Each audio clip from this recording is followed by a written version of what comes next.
Yes, well, my next guest is a captain, but it's not obvious. Please welcome to the show America's accountant, Captain Dan Geltrude. Dan, thanks for being on the show. I guess I wasn't as surprised as it seemed like Wall Street was, because we've been talking about the fact that the only way that he's going to try to get out in front of this is the only way he knows how, and that's what his tools are. He's going to kill the economy to solve the patient.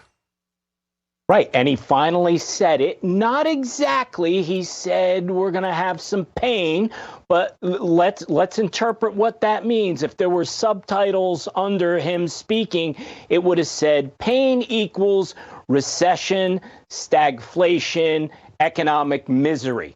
So obviously Wall Street finally understood what the plan is. The plan is death by 1,000 cuts. We're going to continue to raise interest rates. It's going to hurt everyone until we get to the point where we're at 2% 2% inflation rate, and it's going to take a long time, not months, years. So perhaps now the truth is setting in, and, we're not surprised, but it seems like a lot of other people are. It's one of those things, look, somebody brought it up to me about a month ago, but inflation can be a long-term problem, and most normally is. No one's really got out in front of it that quickly, and that's what I think is bad about maybe the American public, because they think it might be over sooner than it should, because just about what the administration is saying. And you can tell by the way that they're depleting their savings and then jacking up their credit cards. But you look at the last time, 40 years ago, last time we had these problems, that was arguably a Lyndon B. Johnson problem, but for sure a Nixon problem, and then a Gerald Ford problem, and then a Jimmy Carter problem, and it wasn't really solved until Reagan. So you could argue for sure 4 presidents had to deal with it, maybe 5. That doesn't sound very short term to me.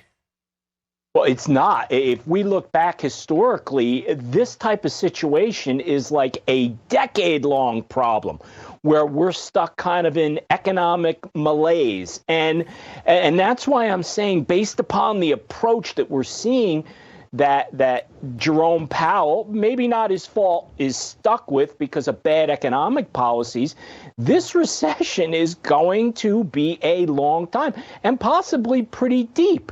Unless there's a change in the administration, and that is, still more than a couple years away, where you're going to have a dramatic switch in economic policy, and specifically, Scott, energy policy. Right. I think we're in for a tough go here. And thank you for bringing up energy policy. And it doesn't always have to happen like this, but a lot of times it does. They've got a really big energy problem happening in Europe. Obviously, nat gas has gone through the roof. It's 7 times more expensive than it is here in the States. Is that something that we should be worried about, like a global recession or something like that? Because that could really then add to our woes. Yes, it is something that we should be concerned about, because if Europe has a tough winter, and it looks like it's shaping up that way, that could be really, really bad. Why? If people don't have heat during the winter, and not that they won't have heat, they can't afford heat, which perhaps is the same thing, you're going to have a lot of unrest going on in Europe. That is not a good thing for us, because if we get a little political here, you know whose arms they're going to be running into? Russia's. Right. So, there's a lot at stake here, Scott, that we are passing the buck in terms of getting back to be the largest energy producer in the world. We're giving that title away to others, and we are going to pay for that dearly. And I said pretzel, because I think that the Fed's got themselves into a little of a pickle here.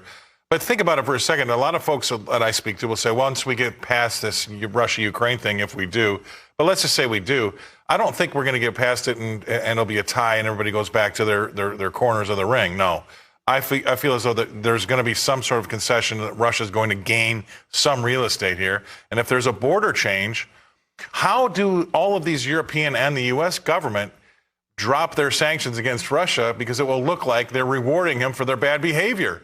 I mean, there's going to be a big problem, because they're almost going to have to drop the sanctions, but they're going to look like they're rewarding him. Well, let's put it this way. As we saw the administration change the definition of recession, they'll figure out a way to spin this, how this was actually a good thing, and that we weren't wasting billions of dollars over there to try to help Ukraine. So, I'm not confident that they won't ultimately do that, Scott, and make up some kind of excuse for doing it. But on the economic front, this is serious stuff, Scott. And I hate to be negative about things, but I go back to the same thing. When are you going to learn that these policies are not working and we need economic power, energy power in order to flourish, and national security? I agree. And you know what? The American people are going to be the people that are going to pay. Middle class is going to be the people that are going to have to pay, and they had no say in any of these policies. That's the real shame here. So anyway, that wasn't negative. It was informative. Let's go with informative. Thank you very much, Dan Geltrude, coming to us from Nutley, New Jersey.